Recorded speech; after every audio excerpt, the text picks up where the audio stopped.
ஓம் சாந்தி. வாழ்க்கையில் எல்லா நேரமும் நமக்கு சாதகமான சூழ்நிலை தான் வரும்னு சொல்ல முடியாது. சில நேரம் நாம் எதிர்பார்க்காத விஷயம் திடீர்னு நடக்கலாம்.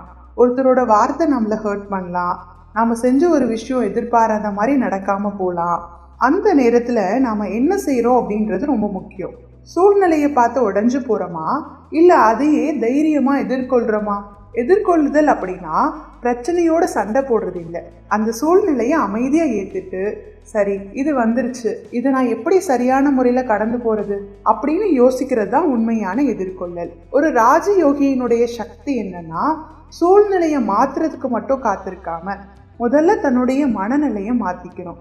ஆனால் அந்த சூழ்நிலைக்கு நாம் எப்படி பதில் கொடுக்க முடியும் அப்படின்றத மாற்ற முடியும்.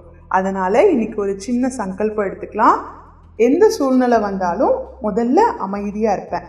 அவசரமாக ரியாக்ஷன் கொடுக்காம யோசிச்சு ரெஸ்பான்ஸ் கொடுப்பேன். சூழ்நிலையை பார்த்து பயப்படாம ஆத்ம சக்தியோடு அதை எதிர்கொள்வேன். ஏன்னா சூழ்நிலை நம்மளுடைய சக்தியை சோதிக்கலாம். ஆனால் அந்த சூழ்நிலைக்கு நாம் கொடுக்கக்கூடிய பதில் தான் நம்மளுடைய சக்தியை வெளிப்படுத்தும். மீண்டும் ஒரு அழகான பதிவோடு சந்திக்கிறேன். ஓம் சாந்தி.